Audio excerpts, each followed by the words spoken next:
ভাই আমি একটা কথা বলেছি, কথাটা ভাইরাল হয়েছে অনেক। মানুষ মানুষের অবস্থানকেই ভালোবাসে, মানুষ কখনোই মানুষের অন্তঃসত্ত্বাকে ভালোবাসে না। অবস্থান আপনার ভালো, আপনার পিছনে মানুষের অভাব থাকবে না। আজকে আপনার ক্ষমতা আছে, পাওয়ার আছে, খ্যাতি আছে, ইত্যাদি আছে, মানুষ দেখবেন পিছনে ঘুরঘুর করছে, ঘুরঘুর করছে, এবং এরা কিন্তু সবাই সবার স্বার্থেই ঘুরঘুর করছে।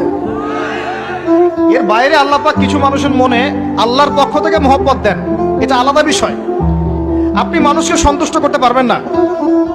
পরিবার, বাবা মা, ছেলে মেয়ে, বউ বাচ্চা, কাউকে সন্তুষ্ট করতে পারবেন না। 100% আপনি কাউকে সন্তুষ্ট করতে পারবেন না। সারা জীবন করে যাবেন, আপনার বিরুদ্ধে অভিযোগ থেকেই যাবে।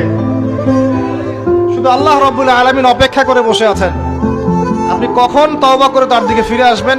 দিন দিন আল্লাহ পাক আপনাকে মাফ করে দিবেন ইনশাআল্লাহ। আল্লাহ পাক বলেছেন, শুনেন, ইল্লা মান তাবা, যে অনেক গুনাহ করেছে, শিরক করেছে, জিনা করেছে, মদ খেয়েছে, বিদআত করেছে, হারাম খেয়েছে, আল্লাহ পাকের অবাধ্য হয়েছে, নামাজ পড়ে নাই, যাকাত দেয় না, ইত্যাদি ইত্যাদি অনেক অন্যায় করেছে, একদিন তওবা করে ফিরে এসেছে। আল্লাহ পাক বলেছেন, ইল্লা মান তাবা, যে ব্যক্তি তওবা করে ফিরে আসলো, ওয়া আমানা, এবং ঈমান নিয়ে আসলো, ওয়া আমিলা আমালান সালিহান, এবং এখন থেকে সৎ আমল করা শুরু করলো, হোক সে নারী বা পুরুষ, যে কেউ, যে কোনো বয়সের, যে কোনো বর্ণের, যে কোনো ভাষার, যে কোনো দেশের, এগুলো কিচ্ছু যায় আসে না আল্লাহ পাকের। ইন্নাল্লাহা লা ইয়ানজুরু ইলা আজসামিকুম ওয়ালা ইলা সুওয়ারিকুম ওয়ালাকিন ইয়ানজুরু ইলা কুলুবিকুম ওয়া আমালিকুম।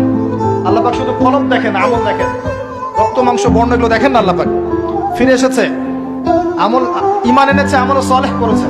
আল্লাহ পাক বলেছে, উলাইকা, এরাই তারা, ইউবাদদিলুল্লাহু সাইয়্যাতিহিম হাসানাত, এরাই সেই ব্যক্তি যাদের সমস্ত গুনাহকে আমি আল্লাহ নেকি দিয়ে পরিবর্তন করে দেব। আল্লাহ অপেক্ষা করছেন আপনার জন্য।